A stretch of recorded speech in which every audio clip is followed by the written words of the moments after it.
came to Game of Thrones late, really late. For those of you who regularly watch my show, you will know that I'm a fan of two things: 1980s barbarian films and British dramas.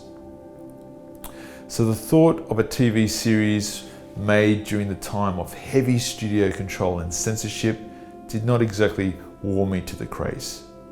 Also, I was making my own fantasy film at the time, Quest for Steel, and I did not want to be influenced by something else in the genre.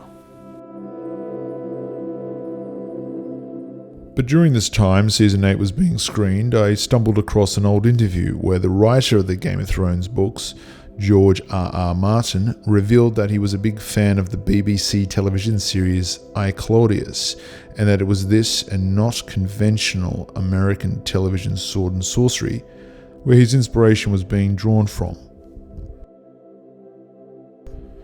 For the uninitiated, I, Claudius is this brilliant 8-part television series made in the late 1970s that chronicles the 5 Julian dynasty Caesars, utilising the best of British theatrical talent under the expert direction of the great Herbert Wise. Based on the brilliant books by Robert Graves, the dialogue and plotting of events made this one of my favourite series of all time. And it is easy to see the influence. Every character of note is grey and human, and much of the dialogue is metaphoric, matter-of-fact, and very well written. One of the greatest elements that make Game of Thrones work is the casting. Firstly, there are no superstars in Game of Thrones, only competent actors. For too long, famous actors have sold many a story by playing themselves or pushing their weight around on set and hijacking a production. Instead, the mostly British theatrical cast complement the writing. And while we're on casting, let me tell you what Game of Thrones does so well, which not just many fantasy films or historical dramas get wrong, but much of contemporary drama. And that is the dominance of an older cast. You see, unfortunately, we live in an age that abysmally prizes youth above other components and believes filling a cast with younger actors provides a story with appeal. It does not. Look at why Game of Thrones works so dramatically well, and you'll see that it owes this in part to its older, dominated cast. Older actors are crucial to the quality of a drama for a number of reasons. Firstly, they are seasoned, confident, settled, and wise.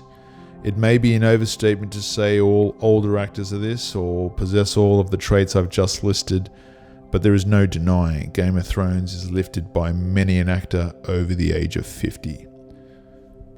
Furthermore, fantasy and historical dramas are set in the past. In those bygone days, people lived harder, looked older, and died younger. I'm sorry, but there are too many period and fantasy dramas where a cast of 20-somethings are given the role of wise men, wizard or corrupter, and they come off looking like members of a boy band in a music video, more concerned about the styling of their hair than the meaning of their words.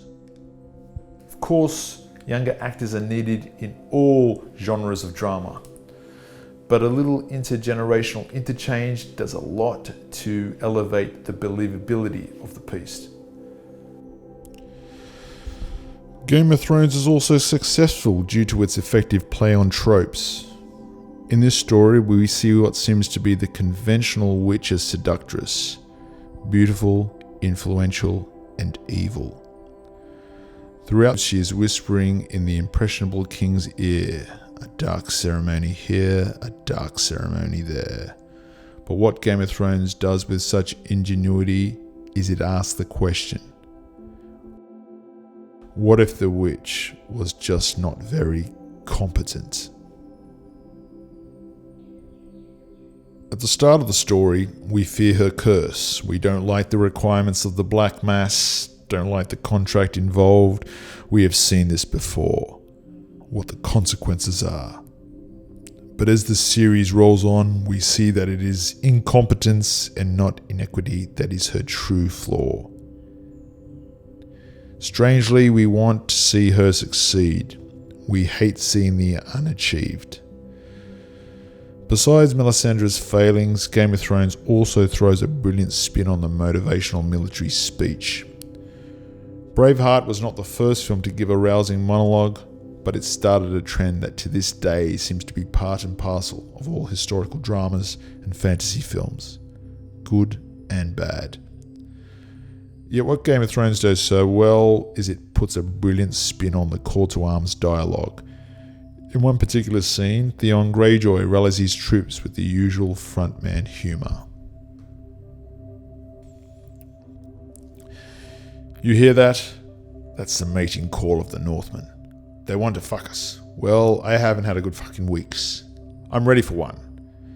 He goes on to talk about the usual, we die today, brothers, we die bleeding from 100 wounds, and that the following generations will sing our song. A rousing speech met with the typical cries of celebration from the men. Only for the Aegon provocateur to be struck down unconscious by his merry men, and for the merriest of them to say, thought he'd never shut up. In addition to the play on victory speeches, we have a play on last words. Stannis Baratheon, the man who would be king, endures heartache after heartache in his Macbethian struggle to seize power. Finally, on a cold, wet battlefield, our tragic hero falls and is met with a noble king's blade to throat. Do you have any last words? We wait patiently for the monologue. Here is a man who sacrificed all, country, family, bloodline. It's going to be a sad but good one. Out of breath and matter-of-factly, he replies, go on, do your duty. There are so many other things going for Game of Thrones. Too much to list in detail in this analysis, so I will come back to George R.R. Martin's opus at a later time. My film, Quest for Steel, which was birthed from the same warts and all grit of the fantasy genre that Game of Thrones came from, is now available for you to view on Vimeo on demand. I'm sure that if you're a fan of Game of Thrones, you will love my 2-hour and 18-minute epic. Please subscribe and I'll see you next time. Thank you very much.